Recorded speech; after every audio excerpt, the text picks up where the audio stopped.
em Apocalipse,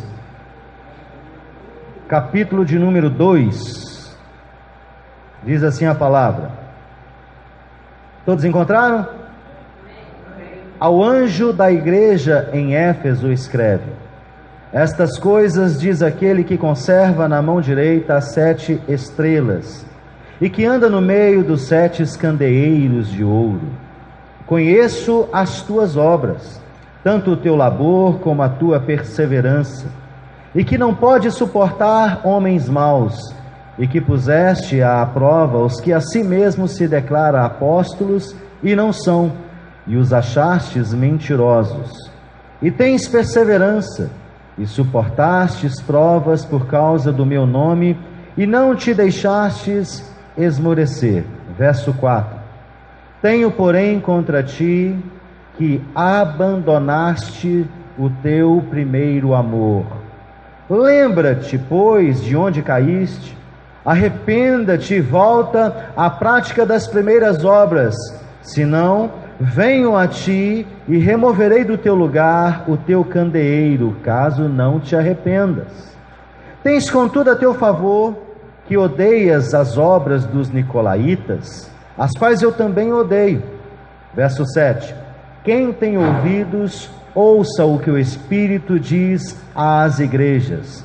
Ao vencedor dar-lhe-ei que se alimente da árvore da vida, que se encontra no paraíso de Deus.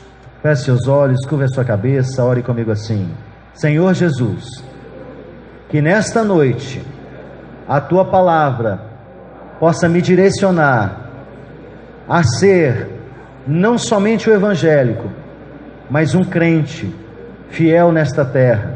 Senhor Jesus, que a tua palavra venha ser alimento para o meu espírito, edificação para a minha alma, e que ela possa cumprir os desígnios dos quais ela será determinada nesta noite. Senhor Jesus, Senhor Jesus, Senhor Jesus, fala comigo. Amém. Glória a Deus. Nesta noite eu vou pregar o que eu preguei hoje pela manhã na Lagoinha Pampulha, e certamente pode ser que, como lá, eu não consiga terminar a mensagem de hoje. Então nós continuaremos essa mensagem na semana que vem. Então, Jackson, baixista, se vocês tiverem curiosidade para saber o segmento, já sintam-se convidados. Amém? Glória a Deus. Eu quero pregar sobre aprendendo com a igreja de Éfeso. O apóstolo João, exilado na ilha de Patmos, o último apóstolo sobrevivente, o último discípulo de Jesus, o discípulo chamado discípulo do coração de Deus, ele exilado na ilha de Patmos, ali na Ásia Menor, ele tem uma revelação do Espírito Santo de Deus, ele escreve o livro de Apocalipse. Porém, antes disso, ele é usado para trazer as 7 igrejas da Ásia Menor. Ele é instruído pelo Espírito Santo para trazer direções às 7 igrejas da Ásia Menor. Ele é instruído para trazer admoestações, para trazer direções e até mesmo algum tipo de conforto a essas igrejas. É interessante que Jesus, ele levanta essas cartas e ele entrega essas cartas aos anjos das igrejas. Ou seja, ele não entrega ao povo da igreja, ele não entrega aos membros da igreja, ele entrega aos anjos da igreja. Ou seja, há uma necessidade em que a direção da igreja seja transformada, há uma necessidade em que os líderes da igreja sejam transformados. As cartas são enviadas aos anjos para que pudesse primeiro ter um conserto naquilo que a gente chama de plataforma, outros chamam de altar, outros chamam de púlpito. Ou seja, é necessário que haja uma mudança, uma transformação na casa do Senhor, para que a glória de Deus seja evidenciada. E ele escreve a igreja de Éfeso, Esmirna, Pérgamo, Tiatira, Sardes, Filadélfia, Laodiceia. Ou seja, ele traz uma direção a essas igrejas. Talvez Deus possa nos dar direção para estudar todas essas cartas, não sei, mas hoje nós estaremos falando sobre a carta de Éfeso. Vale lembrar que toda vez que uma igreja começa a sair do propósito, toda vez que uma igreja começa a sair do centro, sair do trilho, da vontade do Senhor, Deus sempre levanta alguém, Deus sempre levanta um homem de Deus, Deus sempre levanta um profeta, para quê? Para que a igreja possa voltar aos trilhos. Nunca uma igreja é pega de surpresa. Hoje você vê igrejas com portas sendo fechadas, igrejas que sucumbiram, igrejas que não existem mais. Aí você diz: nossa, mas aquela igreja estava tão cheia e ela simplesmente esvaziou, ela simplesmente fechou. Não, Deus, Ele sempre avisa antes, Ele sempre traz a exortação, Ele sempre traz a admoestação. E detalhe, não é o tamanho da igreja, não é a placa que a denomina, não é a sua identidade, não é o seu recurso financeiro que a mantém em pé. Se Deus quiser fechar uma igreja do tamanho de Lagoinha, Ele fecha, mas antes Ele avisa aos seus. Quem está me entendendo? Não existe igreja na face da terra que é pega de surpresa. E eu gosto das cartas, das 7 cartas do Apocalipse, porque são cartas atualizadas. Olha o que diz o verso 7 de Apocalipse 2: quem tem ouvidos, ouça o que o Espírito diz à igreja de Éfeso. É assim? Quem está aqui comigo? Está todo mundo comigo? Glória a Deus. Você está acordado? Amém? Porque às vezes você está arrebatado em espírito aí, está lá, ó, contemplando a glória de Deus, e eu estou aqui falando sozinho. Mas ele diz assim: quem tem ouvidos, ouça o que o Espírito diz ao quê? As igrejas. Ou seja, essa é uma carta atualizada, essa é uma carta contemporânea, essa é uma carta para mim, essa é uma carta para você, para que venha haver alguns consertos, alguns acertos, algumas mudanças dentro da nossa igreja, a começar nesta manhã pela Lagoinha Pampulha e a terminar nesta noite por Lagoinha Aeroporto. Precisamos mudar algumas coisas, porque existem cadeiras vazias que precisam ser preenchidas. O que está acontecendo? O que nós vamos aprender com essa igreja de Éfeso? O que nós vamos aprender com essa carta que o Senhor usa, o apóstolo João, para escrever à igreja de Éfeso nesta noite? Éfeso era uma das principais cidades da Ásia Menor. Durante o período romano, ela foi por muitos anos a segunda cidade maior do Império Romano. Ela só perdia por Roma, porque Roma era a capital do Império. Era uma cidade grandiosa, era uma cidade monstruosa, era uma cidade que o censo dela contabilizou quase 500 mil habitantes somente em Éfeso. Era uma cidade grande, era uma cidade extremamente populosa. Já no primeiro século, era a segunda maior cidade da Ásia Menor. O teatro de Éfeso, para o irmão ter uma ideia, ele comportava 25 mil pessoas assentadas no teatro de Éfeso. Era uma cidade vislumbrada, era uma cidade portuária. A cidade ficava a apenas 5 quilômetros do mar aberto, ou seja, o comércio passava por Éfeso, todas as grandes coisas passavam por Éfeso. Éfeso era uma cidade disputada, era uma cidade que todos queriam estar, era uma cidade grande, era uma metrópole, uma Nova York. Eu imagino a Quinta Avenida de Éfeso, imagina Afonso Pena. Não, Belo Horizonte está pequeno, perto de Éfeso. Éfeso era como São Paulo, não dormia. Éfeso tinha todos os recursos. Era uma grande cidade, era uma cidade importante, não importante apenas pela sua grandeza de populacional, não, mas pelas suas manifestações artísticas, pelas suas manifestações intelectuais, pelas suas manifestações culturais, mas também pelas suas manifestações religiosas. Ora, uma das 7 maravilhas do mundo antigo estava na cidade de Éfeso, o templo de Ártemis. Quem é Ártemis, pastor? Ártemis é a deusa Diana dos Efésios. Porém, o Ártemis é o nome grego do nome Diana, e Diana é o nome romano. Ou seja, ali tinha o maior templo, mais luxuoso, era um templo maravilhoso. Pessoas de todas as províncias, pessoas da circunvizinhança, elas vinham até Éfeso para adorar Diana, deusa dos Efésios. Para o irmão ter uma ideia da importância de Diana, Atos capítulo 19, quando Paulo chega na cidade e Paulo começa a pregar o evangelho, aqueles que mexiam com artífices, aqueles que faziam imagens, começaram a perder seus empregos, porque o povo começou a converter, e o povo começou a revoltar, e gritaram durante durante 2 horas: Diana é deusa dos Efésios, Diana é deusa dos Efésios. Ou seja, havia uma cultura, havia uma religiosidade, havia uma idolatria com Diana, deusa dos Efésios. Há de ser que o templo dela era uma das 7 maravilhas do mundo antigo. Diana era uma deusa ligada à vida selvagem, uma deusa ligada à caça, e os povos vinham para adorar Diana. Esta é a cidade que estava esperando o Evangelho. Esta era a cidade que estava esperando o Evangelho chegar até ela. Esta é a cidade que estava esperando o mover do Espírito Santo de Deus dentro dela. Esta é a cidade que nós temos que conquistar. Esta é a cidade que está na nossa circunvizinha. Esta é a cidade que nós precisamos alcançar, à nossa direita, à nossa esquerda, à nossa frente, à nossa retaguarda. Esta é a cidade que precisa ter o movimento do Senhor nela. Mas a Bíblia diz que o Evangelho chegou a Éfeso. O Evangelho chegou, bateu as portas de Éfeso. E detalhe, não foi o apóstolo Paulo que levou, Rogério. Quem levou o Evangelho a Éfeso foi um camarada chamado Apolo. Atos 18, 24. A Bíblia diz que na cidade de Éfeso havia um camarada chamado Apolo. Ele era judeu, naturalizado. E aquele homem começou a pregar, Atos 18, 24. Ele era um homem eloquente, natural de Alexandria. Ele começou a pregar de forma eloquente as Escrituras. Apolo era um homem que você olhava para ele e você falava: não, isso é pentecostal, é um homem do reteté, é um homem que prega com eloquência, é um homem que sabe discorrer o Evangelho, é um homem que prega com poder, com autoridade.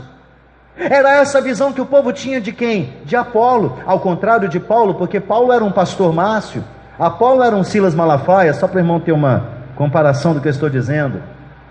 Mas, sabe qual é o nosso problema? O nosso problema é que às vezes nós confundimos eloquência com a presença de Deus na igreja. Às vezes nós confundimos a eloquência do pregador, porque ele fez uma neurolinguística, porque ele fez um coach, porque ele fez um teatro, porque ele é um teatral na igreja, no púlpito. A gente acha que ele é cheio do Espírito Santo, mas será que é? Será que nós não estamos confundindo a eloquência do pregador com a unção da igreja? Ora, nós somos convidados, eu e a Magda, para pregar numa igreja pentecostal, uma igreja de expressão, uma igreja grande. E é claro que, a gente não fala nome, mas nós somos convidados para pregar no encontro de vasos numa igreja grande, pentecostal, igreja que se revela, Rogério, o número da identidade, como se Satanás não soubesse o número da sua identidade. Mas é tão interessante que nós chegamos naquela igreja, os pastores eram eloquentes. Tinha um pastor que toda a frase dele terminava com A. Moisés subiu o mar vermelho, Moisés não sei o que, meu Deus. Quando você pegava o microfone parecia uma bola de sorvete, de tanta saliva. O cara era eloquente. Mas eu olhei para a pastora Magda olhou para mim.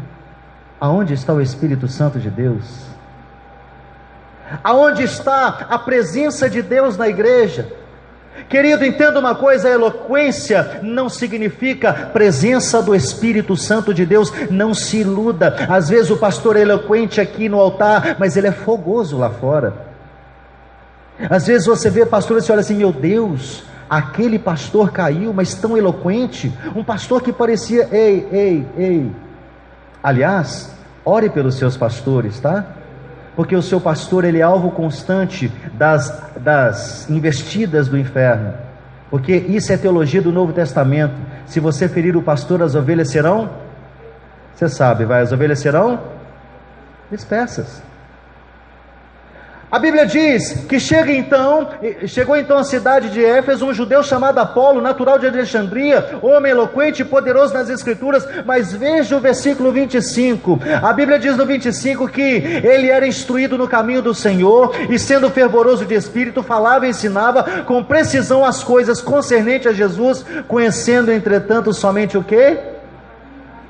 O batismo de João Batista. Apolo não conhecia o Espírito Santo de Deus. Apolo não era um homem batizado com o Espírito Santo de Deus. Apolo não tinha intimidade com o Espírito Santo de Deus, ao ponto de quem? Ao ponto de Priscila e Áquila, já no verso 26, ter que ensinar a Apolo toda a doutrina da salvação misturada com o Espírito Santo de Deus. Porque entenda uma coisa, não dá para ficar numa igreja, não dá para fazer uma obra, aliás, é impossível fazer a obra do Senhor se o Espírito Santo de Deus não estiver na igreja, porque Ele é o regente, Ele é quem conduz, Ele é quem direciona, Ele é quem dirige a igreja. A igreja não é antropocêntrica, a igreja é cristocêntrica, mas para ser cristocêntrica, o Espírito Santo precisa habitar na igreja. Ora, a Bíblia diz no verso 28 de Atos 18, que as pessoas eram convencidas por Apolo. Apolo era tão eloquente que ele convencia as pessoas acerca da salvação em Jesus. Olha lá, pois com grande poder refutava publicamente os judeus, demonstrando pelas escrituras que Jesus era o Cristo, e as pessoas reconheciam Jesus como Cristo através da pregação de Apolo. Mas terminava o culto, as pessoas voltavam para o templo de Diana. Sabe o que eu aprendo aqui? Uma igreja pode ter até um pastor eloquente, mas se o Espírito Santo não estiver nela, você vai sair dessa cadeira e vai voltar para o templo de Diana. Quem está aqui comigo? Como assim, pastor? Te explico. Você sai daqui, liga a sua televisão e já começa a poluir a sua mente. Por quê? Porque o Espírito Santo não te convenceu pela palavra que aquilo não é legal para você. Você sai daqui, começa a brigar com a sua família. Por quê? Porque o Espírito Santo não te convenceu que aquilo é legal para você. Você sai daqui, já chega no trânsito, já solta uma palavra top, já xinga alguém, já pisa no calo do seu irmão, já briga com seu filho, chuta o cachorro. Por quê? Porque o Espírito Santo não te convenceu que a palavra tem que te transformar. Entenda uma coisa, uma igreja que não tem o Espírito Santo de Deus, ela pode ter bom pregador, pode ter a melhor equipe de louvor, mas ela é uma igreja fantasiosa.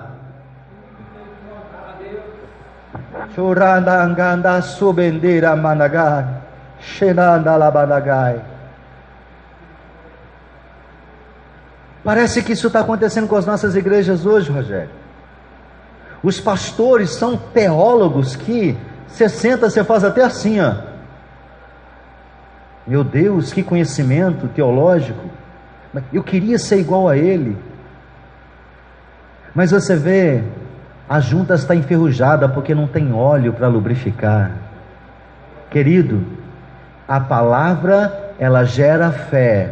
Mas como no nosso culto de manhã, culto verbo vivo, precisa ser o poder da palavra e do Espírito, porque a palavra ela é logos, mas somente o Espírito traz a revelação para você.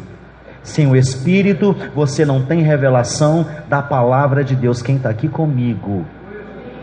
E revelação não é aquele pastor que prega alguma coisa que você diz assim: meu Deus, de onde ele tirou isso? Isso é revelação para o meu ouvido, isso é transformação para o meu ouvido. Não, a revelação da palavra é quando ela entra no seu coração, quando ela transforma a sua vida e você é conduzido dentro da revelação que você recebeu. A revelação minha não é a mesma revelação para você. O que é bom para mim pode não ser para você. Escute o que vou lhe dizer: a palavra precisa ser revelada dentro do seu coração, mas para isso é necessário quem? Quem? Foi assim com Éfeso. Jackson, as pessoas em Éfeso saíam da igreja, o pregador Apolo pregava, saíam da igreja e iam para o templo de Diana. Prova disso é que eles gritaram 2 horas e meia de praça pública dizendo: Diana é deusa dos Efésios. Detalhe, homens que estavam dentro da sinagoga junto com Apolo. Não vale a pena estar numa igreja em que o Espírito Santo não frequenta.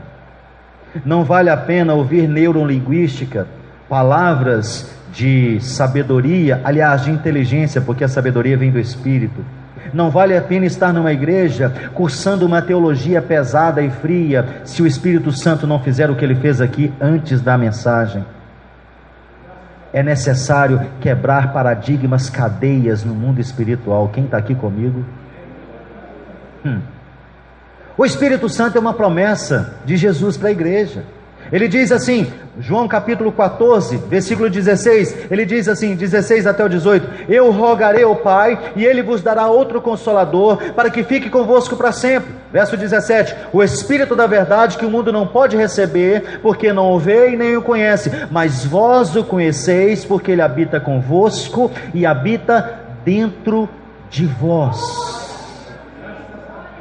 A maior dádiva da salvação, depois do seu nome escrito no livro da vida, é o Espírito Santo habitando dentro de você. Ah, se você soubesse o poder que você tem dentro de você. Ah, se você soubesse a ferramenta que você tem dentro de você. Uma igreja só vence no sobrenatural, uma igreja só rompe no sobrenatural, se o Espírito Santo de Deus estiver dentro dela. Tá, nosso maior exemplo, Jesus de Nazaré. Você acha que Jesus precisava ser batizado com o Espírito Santo para fazer a obra? Sim ou não? Sim ou não? Claro que sim.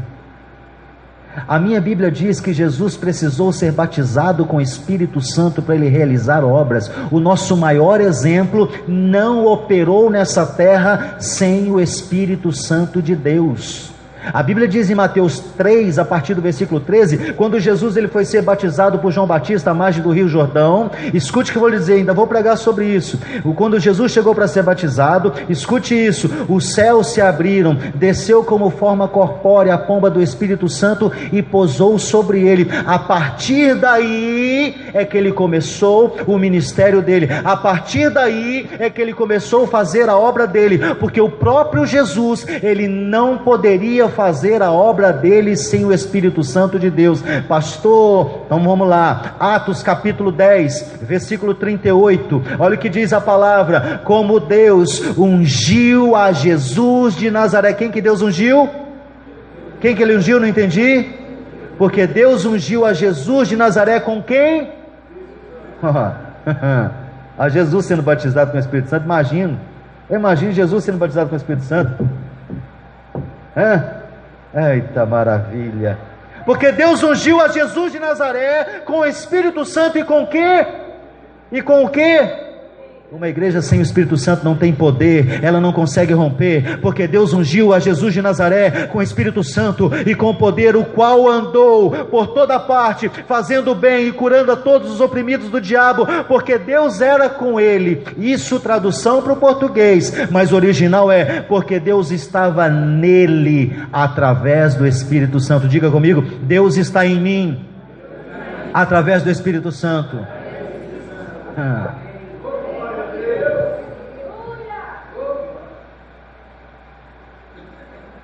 Ah, pastor, eu posso fazer a obra sem ser batizado com o Espírito Santo. Jesus não podia. Será que você pode mesmo? Será que você pode mesmo? Quando foi a última vez que nós buscamos batismo com o Espírito Santo? Qual foi a última vez que você chegou no seu quarto, Mateus 6,6, você dobrou o seu joelho e falou, Senhor, eu quero esse batismo, eu quero isso para mim, transforma a minha vida, me muda, me transforma, gera em mim um coração segundo o teu, porque eu preciso do teu Espírito Santo na minha vida, senão eu não consigo romper. Escute, isso aqui é a sala de estar, tá? Isso aqui não é lugar de intimidade não, isso aqui é sala de estar. Você vem aqui 1 ou 2 vezes por semana. Aliás, deixa eu perguntar um negócio para você. Quem é que de fato pode estar aqui nas quarta-feiras no culto e não vem porque está cansado? Não levanta a mão não, tá? Quarta-feira aqui nós temos 15, 16 pessoas. O que você está fazendo em casa? Por que você não está aqui louvando o Senhor? Ah, pastor, mas eu já vim 1 vez por semana. Vem para cá na quarta-feira, vem louvar o Senhor, vem cultuar ao Senhor. Amém? Futebol você assiste 2 vezes por semana, quarta e sábado ou domingo. Você viu o Atlético perder o quarto ou domingo, por que você não pode vir para cá ver Jesus te dar vitória? Mas vamos voltar para cá. Amém, igreja? Precisamos buscar assim, isso aqui é sala de estar. Lugar de intimidade não é na sala não, lugar de intimidade é no seu quarto.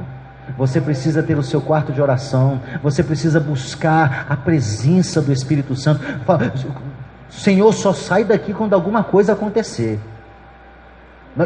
Eu preciso de alguma coisa no meu quarto. Senhor, eu vou ficar aqui o dia inteiro. Eu vou jejuar, eu vou buscar. Eu quero alguma coisa do Senhor. Tá, seu filho chega diante de você e fala assim: pai, me dá, pai, me dá, pai, me dá, pai, me dá, pai. Porque não hoje não virou não, né? Não hoje é o início de uma negociação. Quem é mãe e pai aqui sabe o que eu estou dizendo. Quando você fala não, mas. Não é assim? Não hoje virou um início de negociação. Quando o seu filho pede alguma coisa, você acaba cedendo, sim ou não? Você é pai, você é mãe. Você acha que Deus ele impropera aqueles que pedem o Espírito Santo, diz a Bíblia em Tiago? Ele não impropera nada a ninguém. Ele não vai deixar você sem receber. Peça e Ele vai te dar. Agora, para que eu preciso do Espírito Santo dentro da igreja? Para me dominar. Deus te criou para ter domínio. Ou você acha que é só o Robson Isidoro que está sentado na cadeira de domínio? Não. Deus te mostrou, mas não é só você não. Todos nós temos o cetro do domínio nas mãos. O Senhor, quando Ele te criou, em Gênesis capítulo 1, versículo 26, Ele diz assim: façamos um homem conforme a nossa imagem, conforme a nossa semelhança, e tenha ele domínio sobre todas as coisas. Só que Deus não espera, queridão, que você domine só na esfera física, não. Deus espera que você domine na esfera espiritual, mas só pode dominar na esfera espiritual quem tem o quê? Você está começando a entrar na mensagem. Você precisa dominar sobre o inimigo. Você só domina sobre Satanás se você tiver o Espírito Santo de Deus. Sem o Espírito Santo de Deus, você não consegue dominar sobre o inimigo. Eu já fui na igreja que às vezes o inimigo manifesta: o pastor, olha assim, vai lá, irmão, expulsa, o irmão dá um passo para lá, não, mas esse aí é dos grandes. Será que ele é maior do que aquele que habita dentro de você? Você precisa ter poder para dominar sobre o inimigo. E nada, absolutamente nada, vos causará dano algum. Mas nós precisamos do Espírito Santo para dominar sobre o poder do inimigo. Ou seja, uma igreja que não tem o Espírito Santo, ela treme diante do inimigo. Ela precisa ter autoridade para ela vencer as circunstâncias da treva. E entenda uma coisa: ah, pastor, eu vou comprar briga no inferno, as coisas vão se levantar contra mim. Escute uma coisa, Números 23 diz: não há encantamento sobre a casa de Jacó. Ah, querido, nenhuma palavra forjada valerá contra ti. 1000 cairão ao teu lado, 10.000 à tua direita, mas tu não serás abatido, tu não serás derrubado. Escute que vou lhe dizer: maior é o que está em vós do que o que está no mundo.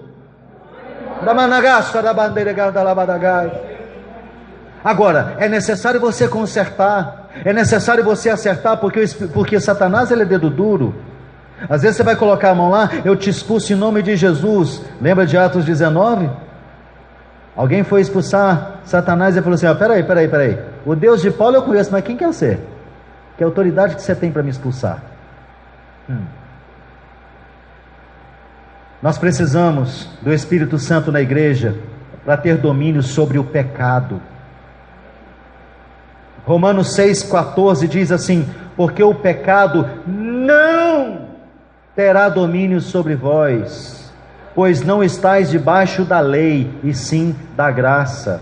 Estávamos lá na célula da Isabela, e foi tão gostoso o estudo lá. Nós falamos muito sobre a lei e sobre a graça. Por que ele diz que nós não estamos sobre a lei, estamos sobre a graça? Porque o povo que estava debaixo da lei não tinha forças para não pecar, mas hoje dentro de você habita o Espírito Santo, que faz você ser um vencedor sobre o pecado. Quem está me entendendo aqui? Gálatas 5,17, eu amo esse detalhe, já falei, vou dizer aqui de novo. Gálatas 5,17 diz que a carne milita contra quem? E o Espírito milita contra quem? O nosso problema é que a gente achava que a minha carne militando contra o meu Espírito. Não é não, queridão. Se a minha carne tivesse poder para militar se o meu Espírito, tivesse poder para militar contra a minha carne, lá na época da lei eu conseguiria vencer o pecado. O Espírito ali, já está postado? O Espírito ali está em letra maiúscula. A palavra no original grego é pneuma, Espírito Santo de Deus. É Ele quem te dá forças para não pecar. Agora, sabe qual é o problema? A Bíblia diz em Tiago 4:7: sujeitai-vos, portanto, a Deus, e resisti o diabo, e ele fugirá de nós. Sabe o que está acontecendo? Tem crente resistindo o pecado e fugindo do diabo. Estamos invertendo, por quê? Porque não tem quem. Ah, pastor, mas eu tenho o Espírito Santo de Deus. Tem, fato. Nós já lemos aqui em João 14 que Ele te deu o selo da promessa, mas você precisa ser revestido com o Espírito Santo e com poder. Lembra de Atos 10:38? Como Deus ungiu a Jesus de Nazaré com o Espírito Santo, vírgula, e com poder. O Espírito Santo é o selo da promessa, mas o poder é o batismo com o Espírito Santo para te dar autoridade para você vencer. Quem está me entendendo?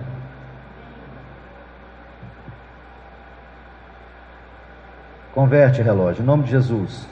Você precisa do Espírito Santo para vencer sobre o inimigo, para vencer sobre o pecado, mas para vencer sobre os seus pensamentos. Um passarinho pode pousar na sua cabeça, sim ou não? Claro que pode. Estou aqui de costas, um passarinho pousa na minha cabeça. Agora, fazer um ninho, aí já é outra coisa. Talvez isso aconteça só comigo, com você não, porque tem coisas que só acontecem com o pastor, sabe, Rogério? Às vezes você chega na sua casa, você deita a cabeça no travesseiro e você começa a ser um turbilhão de pensamentos. Você pensa em tudo. Você começa a pensar nisso, pensar naquilo, pensa nisso, pensa naquilo, liga uma coisa com a outra, né? Acontece com você? E às vezes começa a fluir na sua mente, na sua memória, coisas que não são de Deus. Diga comigo: eu tenho a mente de Cristo. Eu tenho a mente de Cristo. Você precisa pensar as coisas que são do Senhor, e somente o Espírito Santo é quem produz isso em você. Filipenses capítulo 4, versículo 8 diz assim: finalmente, irmãos, tudo que é verdadeiro, tudo que é respeitável, tudo que é justo, tudo que é puro, tudo que é amável, tudo que é de boa fama, se alguma virtude há, se algum louvor existe, seja isso o que ocupe o vosso pensamento. Quando você começar a pensar em alguma coisa que não é de Deus, você fala: sai em nome de Jesus. Mas manda sair mesmo. Sai da minha mente, sai da minha memória, sai do meu pensamento. Você tem domínio sobre o seu pensamento, mas para isso é necessário quem? Ora, por que a igreja de Éfeso não rompia? Por que a igreja de Éfeso não estava crescendo? Porque Apolo estava dirigindo a igreja de Éfeso, mas ele não conhecia o Espírito Santo de Deus. Portanto, ele não tinha domínio sobre o inimigo, ele não tinha domínio sobre o pecado da igreja, ele não tinha domínio sobre os seus pensamentos, mas também não tinha domínio sobre as circunstâncias. Você só consegue dominar as circunstâncias se o Espírito Santo estiver habitando em você com poder e com autoridade. Às vezes as coisas acontecem, briguei com meu pai, briguei com meu irmão, meu emprego, acontece a adversidade e você vou largar tudo. Agora, interessante é o seguinte: o patrão pode cortar seu dia, pode te xingar, pode não te cumprimentar, pode virar as costas para você, pode fazer o que quiser, mas você não sai do emprego, né? Mas acontece na igreja: vou sair daquela igreja. Pastor nem me ligou no meu aniversário. Vou sair daquela igreja porque não estou gostando do jeito que é conduzida. Romanos 8, versículo 35 a 37. Quem nos separará do amor de Cristo? Será a tribulação, será a angústia, será a perseguição, será a fome, será a nudez, será o perigo, será a espada? Será o desemprego? Será o problema na minha casa? Será a briga com a minha esposa? Será a briga com o meu esposo? Será a confusão com os meus filhos? Será aquilo que eu fiz ou que eu deixei de fazer? O que pode me separar do amor de Deus?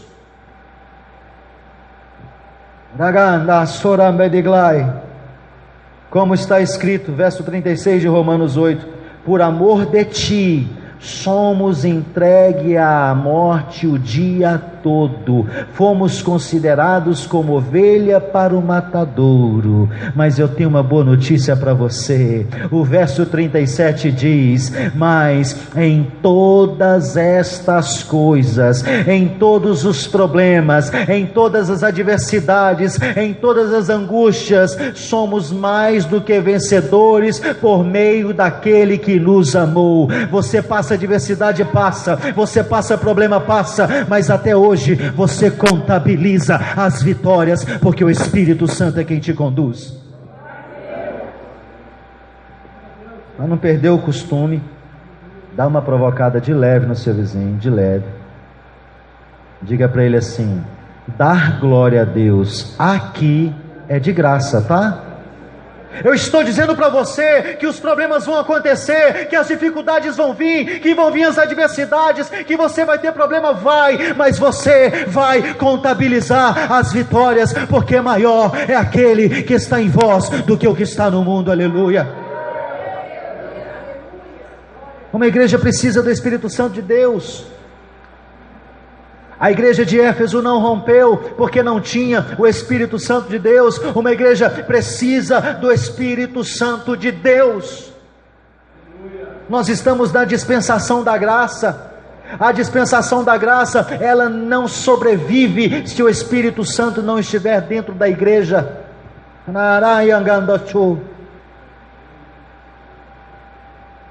Uma igreja sem o Espírito Santo não consegue exercer domínio sobre o inimigo, não consegue exercer domínio sobre o pecado, não consegue exercer domínio sobre os seus pensamentos, não consegue exercer domínio sobre as circunstâncias. Uma igreja sem o poder do Espírito Santo, os profetas começam a falar de si próprios. Lembra que eu disse que nós somos convidados para ir numa igreja e que parecia uma câmara frigorífica? Eu ia falar um açougue, mas o açougue só tem carne. A câmara frigorífica tem carne dentro da geladeira. Era carne e fria. Não tinha a presença do Espírito Santo de Deus. Nós precisamos do Espírito Santo de Deus dentro da igreja. Me lembro agora de Jeremias. Jeremias capítulo 28. Existia um profeta, um pregador chamado Ananias. Ananias começa a pregar na sinagoga. Ananias começa a trazer uma palavra de Deus na sinagoga, e ele começava a pregar de si mesmo. Ele dizia: olha, fica tranquilo, não precisa preocupar, Deus está nesse negócio, Deus vai levar a gente sim para a Babilônia, mas Deus vai manter esse cativo apenas por 2 anos, não preocupa não, Deus vai quebrar o jugo de Nabucodonosor, e nós vamos ficar apenas 2 anos, está tudo tranquilo. Ananias pregando. Parece os pregadores dos nossos dias: olha, fica tranquilo que tudo vai dar certo, fica tranquilo que não vai ter problema nenhum, olha, fica sossegado, Deus vai fazer isso com você, Deus vai fazer aquilo com você. Ei, promessas fantasiosas de que Deus não está no meio. Deus é amor, sim ou não? Mas também é o quê? Fogo consumidor. A gente brinca de servir a Deus, a gente brinca de igreja, a gente serve a Deus de qualquer maneira, de qualquer forma. E aí, ouvimos pregadores fantasiosos vender uma informação errônea, e nós caímos nesse negócio. O Senhor já havia dito, em Jeremias capítulo 25:3, o Senhor já havia alertado durante 23 anos, o Senhor vinha batendo na tecla: eu vou levar vocês para ser exilado na Babilônia. Foram 23 anos avisando. Aí vinha Ananias dizendo: não, fica tranquilo que Deus está quebrando o jugo. A Bíblia diz em Jeremias 25:11, Deus falando com Jeremias: olha, Jeremias, avisa para esse povo que não é 2 anos não, é 70, tem 23 anos que eu estou avisando isso. As nossas igrejas não têm mais ovelhas, elas têm clientes. Eu sou um vendedor da fé, e eu preciso servir a você o que você gosta. Eu sou um pizza, Jesus é um pizzaiolo, eu sou o garçom e eu preciso preparar a pizza que você quer comer. Sabe o que é mais curioso? O nome Ananias vem do hebraico chamado Shamayahá. Shamayahá significa Deus é misericordioso. Um homem pregando misericórdia, e o nome do homem é Deus é misericordioso. Como é que não crê num homem desse? Às vezes você chega na igreja, você vê os pastores fazendo maravilhas, milagres, curas, gente levantando de cadeira de roda, mas o Espírito não está naquele lugar. Pastor, mas está havendo cura, está havendo transformação. Ei, Jesus, espera aí, em teu nome eu expulsei demônios, em teu nome eu fiz maravilhas, em teu nome eu curei. Apartai-vos de mim, vós que praticais a iniquidade, não vos conheço.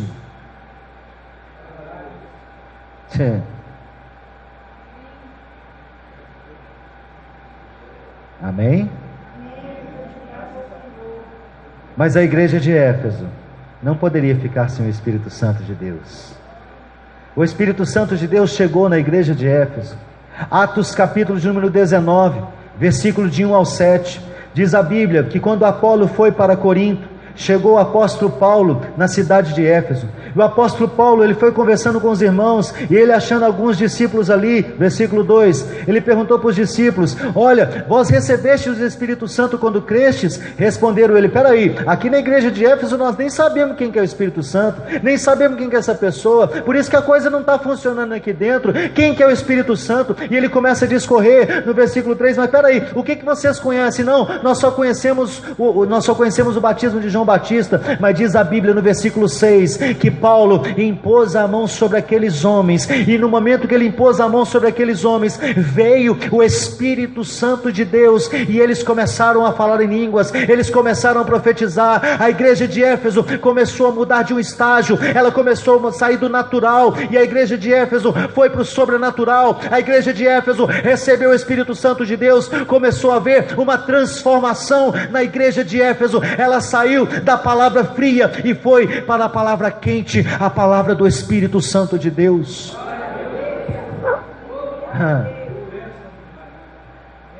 A igreja de Éfeso começou a viver uma nova história. A igreja de Éfeso começou a experimentar algo novo da parte de Deus. As pessoas agora já não saíam mais da igreja de Éfeso e ia para o templo de Diana, não, porque houve uma conversão genuína. Começou a acontecer coisas sobrenaturais dentro da igreja. Éfeso começa a experimentar o poder de Deus através do apóstolo Paulo. Põe para mim Atos 19, versículo 11 e 12.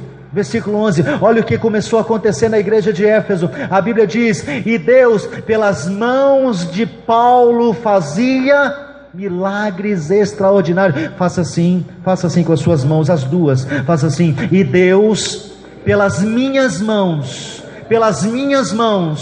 fará coisas extraordinárias na igreja Lagoinha Aeroporto, em nome de Jesus. Ou seja, a igreja começou a experimentar o mover de Deus. A Bíblia diz, o verso 12, que ao ponto deles levarem os enfermos os lenços de Paulo. Escute uma coisa: se você não conseguir ir orar por alguém, querido, unja um pedaço de lenço com óleo, manda esse pedaço de lenço para lá, porque Deus vai usar. Isso é teologia do Novo Testamento, de sorte que lenços e aventais eram levados do seu corpo aos enfermos e as doenças, e os deixavam, e saíam deles espíritos malignos. Uma igreja que tem o poder de Deus, ela vive o sobrenatural. Uma igreja em que o Espírito Santo está, ela vive o sobrenatural, ela sai do natural, porque diz a Bíblia que o natural, as coisas que se veem são passageiras, mas as que não se veem são eternas. Pode aplaudir.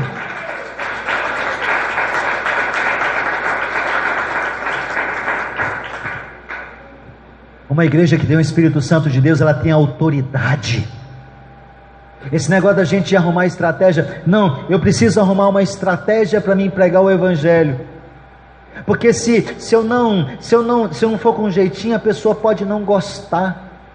Às vezes eu vou falar com uma pessoa, ela pode não. Ei, você tem o Espírito Santo dentro de você. Entendo, eu sou pentecostal, eu gosto do reteté, mas a Bíblia diz em Atos capítulo 1, versículo 8: mas recebereis poder ao descer sobre vós o Espírito Santo de Deus, para você falar em línguas, ficar no reteté, para você exercer os dons, é isso? Não. Recebereis poder, e a palavra poder no original grego é dunamis, traduzido para o latim é dinamite, explosão, poder. recebereis poder ao descer sobre vós o Espírito Santo, para ser minhas testemunhas, tanto no Jaraguá, como no Dona Clara, e até os confins da terra. Eu sou pentecostal, gosto do movimento pentecostal, creio na manifestação de dons, creio na manifestação de línguas, interpretação de línguas, mas entenda, o Espírito Santo sobre você, ele não é para essas coisas, é para te dar poder, para você evangelizar. Você precisa gerar temor no coração das pessoas. Querido, olha, tenho uma notícia para te dar. Se você não receber Jesus, você vai para o inferno, tá? E vai morrer, o inferno é real. Você tem que colocar medo. Ah, mas pastor, estou colocando medo nas pessoas. Põe aí para mim Atos 19, 17 a 18. Olha lá, Atos 19, 17 a 18. E isso tornou-se conhecido de todos os que moravam em Éfeso, tanto judeus como gregos. E veio sobre eles o quê? Veio sobre eles o quê? E por causa do temor que veio sobre eles, o nome do Senhor Jesus era o quê? Você precisa de autoridade para pregar o Evangelho. As pessoas precisam experimentar mais de Deus através de você. Olha o verso 18, depois. E muitos dos que haviam crido vinham confessando e revelando os seus feitos. Sabe o que nós fizemos aqui na frente hoje? Nós viemos aqui na frente hoje, antes, aquele mover de Deus, aquilo que nós tivemos aqui, é nós colocando diante do Senhor os nossos feitos que não agradam a Deus. O que foi colocado aqui, físico ou espiritual, nesse altar, Deus trouxe a cura para você.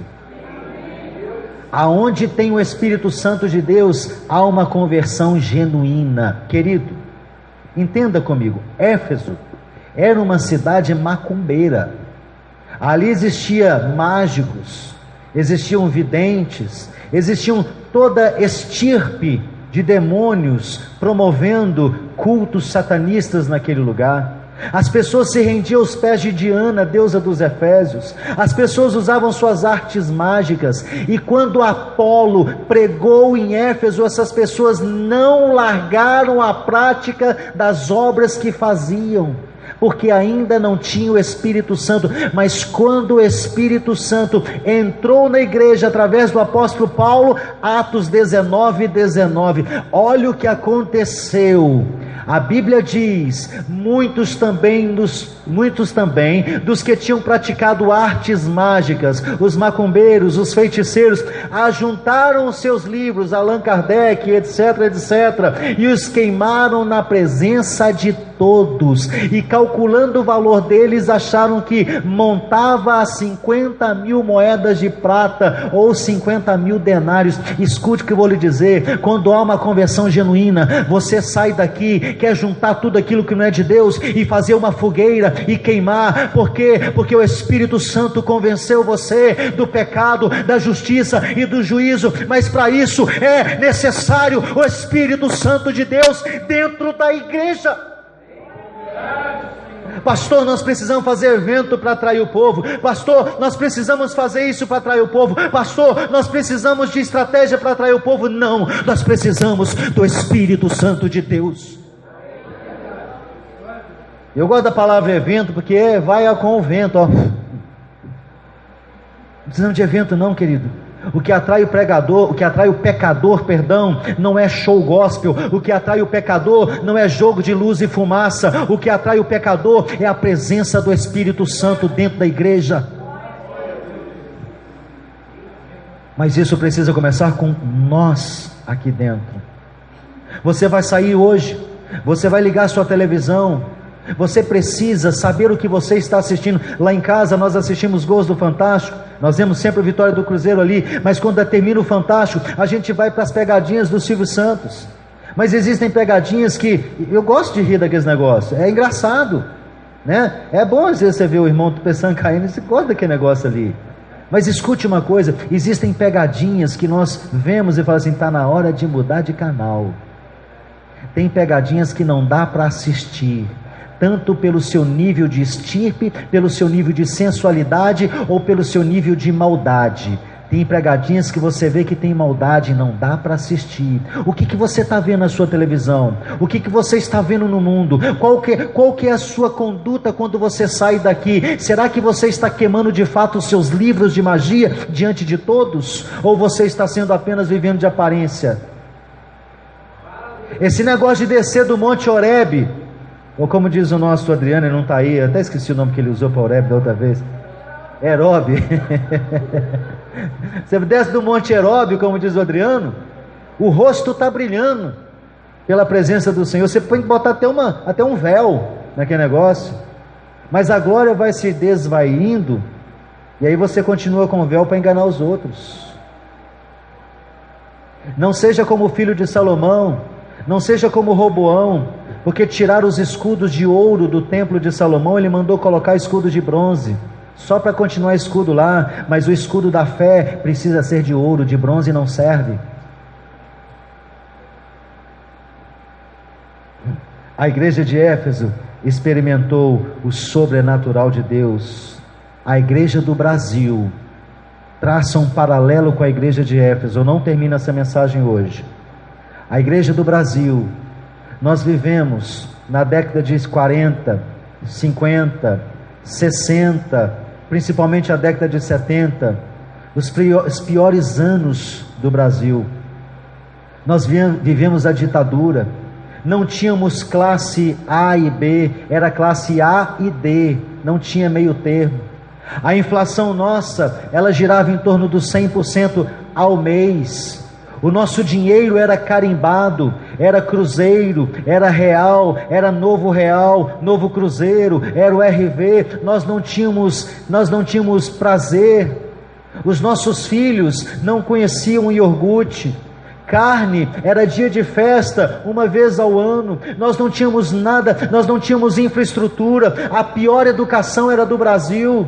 Nós não tínhamos nada no nosso país. Por quê? Porque o evangelho era raso, não tinha o poder do Espírito Santo. As nossas músicas eram desafinadas, os nossos instrumentos eram piores. O mundo lá fora concorria com a igreja, com Chico Buarque de Holanda, concorria com Milton Nascimento, ou seja, com homens célebres da música MPB. As músicas lá fora eram músicas de qualidade. Dentro da igreja não tinha qualidade, não tinha nada. Era uma igreja que estava a ponto de sucumbir.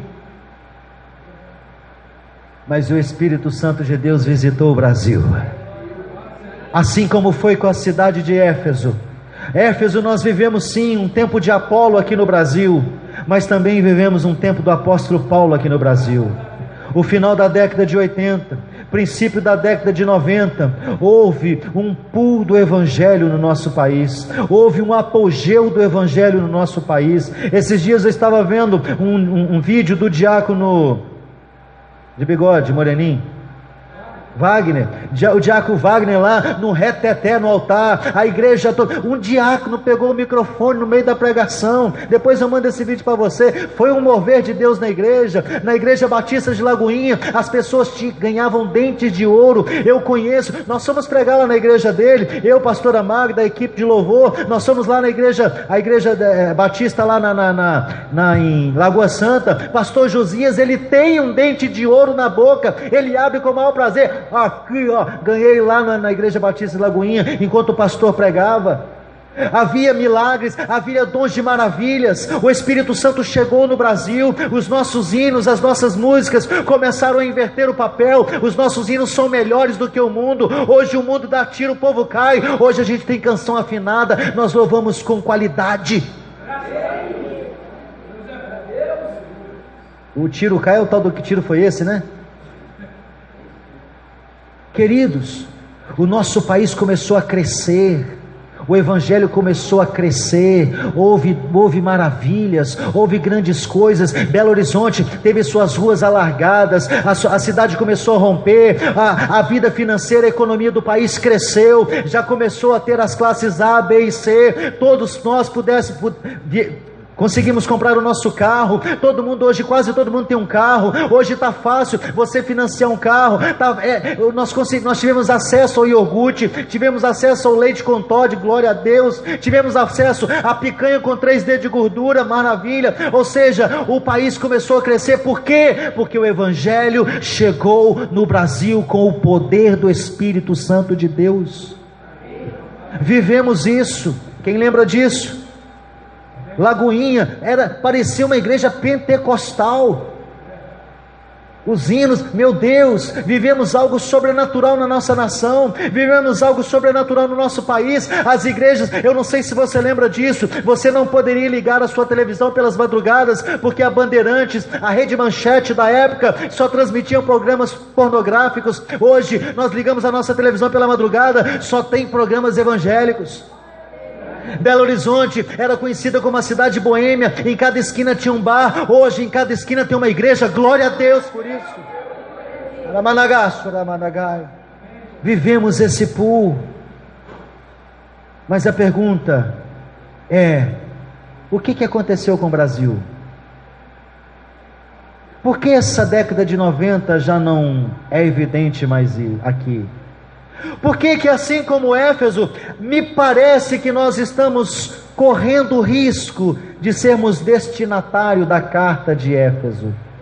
Veja bem, nós vivemos numa igreja hoje, como está escrito aqui, olha, fica tranquilo, eu conheço as tuas obras, Apocalipse 2, nós lemos aqui, Apocalipse 2, versículo 2, eu conheço as tuas obras, ó Lagoinha, eu conheço as tuas obras, o teu labor, eu conheço a tua perseverança, ó Lagoinha, inclusive é o ano da perseverança, eu sei que você não pode suportar homens maus, eu sei, Lagoinha, que você faz isso, eu sei que você coloca à prova os que declaram ser apóstolos e não são, é verdade, eu sei que você tem perseverança, Apocalipse 2:3, eu sei que você suporta algumas provas por causa do meu nome, eu sei que você quer caminhar, que você não esmorece, mas tenho porém contra ti que deixastes o teu primeiro amor. Você percebe que a igreja de Éfeso parece muito com a nossa igreja? Você percebe que tudo que foi dito aqui, parece que estamos vivendo como destinatários dessa carta? Parece que nós estávamos no nosso apogeu, a glória do Senhor estava dentro da igreja. A pergunta é: o que está acontecendo dentro da nossa igreja para que nós não voltemos mais à década de 90? Quer saber? Quer saber? Domingo que vem. Não dá para pregar essa mensagem hoje toda. O que eu vou dizer aqui domingo que vem vai ser as soluções para que nós venhamos a voltar a ser de fato a igreja da década de 90. Nós não queremos ser destinatários da carta de Éfeso. Um amém, igreja.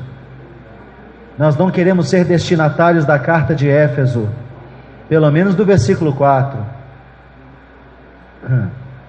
Fique de pé no seu lugar. Os músicos podem tomar seu lugar. Quem está sendo alimentado aqui nessa noite, dá glória a Deus. Você vai sair daqui hoje, querido. Você precisa entender que você vai sair daqui hoje. Você precisa rever alguns conceitos. Você precisa começar a repensar algumas coisas. Eu estive ontem em uma ministração, em um congresso, e ouvi algo do tipo que... Vem cá, Marcão, cuidado aí com isso.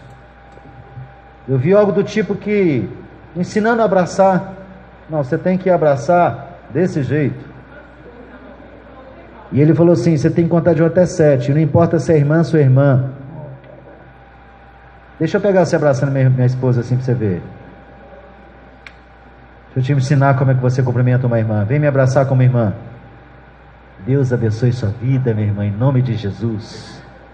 É assim que você cumprimenta uma irmã dentro da igreja. Pode aplaudir. Esse negócio de irmã ficar atracada com o irmão abraçando, isso não é de Deus não, querido. Eu só queria pincelar isso porque isso foi erroneamente ensinado ontem. E tem algumas pessoas que estavam lá e que estão aqui, e eu tenho que corrigir.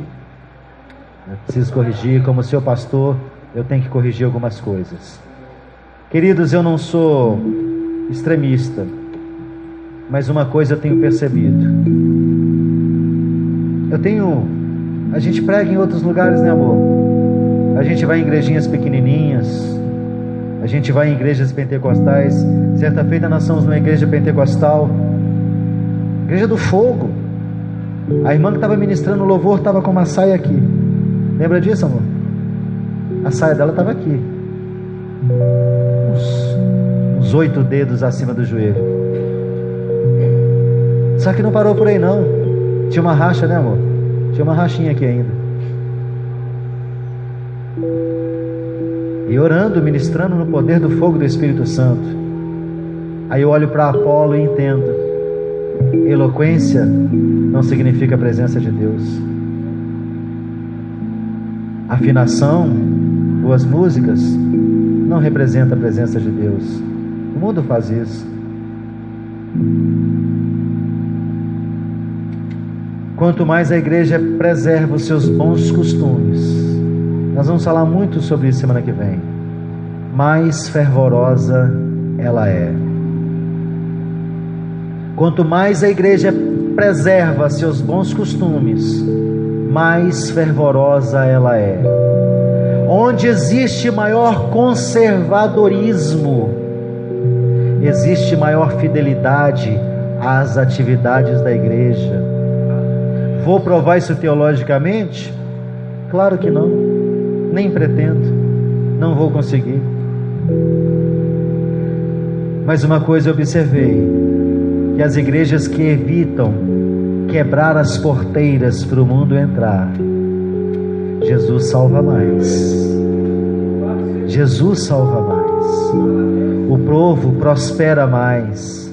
A igreja cresce mais. O povo é mais saudável.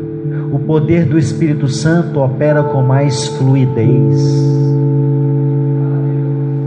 Nós precisamos quebrar as porteiras. Aliás, não podemos quebrar as porteiras da igreja. Hoje você chega na igreja, você não consegue fazer diferença entre um ímpio e um crente. Se olha para o ímpio e olha para o crente, você olha. Quem já brincou do jogo dos 7 erros no passatempo? Hoje você olha para o ímpio e para o crente, você não consegue mais achar nem os 7 erros. Se olha para o ímpio, ele está com um alargador de orelha que parece uma bacia, passa até a mão dentro ali. Se olha para o crente, é a mesma coisa. Se olha para o ímpio, ele parece um painel, um outdoor, um mosaico de tanta tatuagem. Se olha para o crente, mesma coisa. Se olha para a conduta de um ímpio e de um crente, a mesma coisa. Você não foi chamado para ser igual ao mundo, você foi chamado para ser diferente. Pastor, mas isso é exterior. A minha Bíblia diz que você precisa louvar ao Senhor com o seu corpo. Mas isso é semana que vem. Talvez seja aí que Éfeso precisou de um puxãozinho de orelha. Mas sabe o que é pior? Éfeso sucumbiu. Um povo chamado Godos conseguiu acabar com Éfeso. Mas não vai ser aqui. Não vai ser aqui. Querido, eu estou sim bem tentado a puxar um pouco a rédea da nossa igreja, a puxar um pouco o freio de mão, a ver quem vai estar ministrando aqui em cima, como está a vida dele com Deus. Eu falei com os meninos semana passada, tive uma reunião com eles. Eu prefiro cantar aqui a capela com a presença de Deus do que ter uma banda toda afinada que não está andando diante do Senhor. Uma igreja sem a presença de Deus é uma igreja fantasiosa. Nós vamos ministrar uma canção. Você vai curvar a sua cabeça. Você vai fazer dessa canção a sua oração. Talvez hoje não foi o reteté como você está acostumado. Talvez hoje não foi aquela pregação tão avivada como você está acostumado. Mas eu mandei um WhatsApp para você enquanto eu estava de férias, que esse ano, pelo menos as primeiras pregações do ano, eu vou pregar sobre doutrina. Porque se o Espírito Santo não encontrar liberdade no nosso meio, essa igreja não vai romper. Louve essa música como uma oração.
Verdadeiramente transformados para a glória do Senhor. Vai viver a melhor semana da sua vida em nome de Jesus.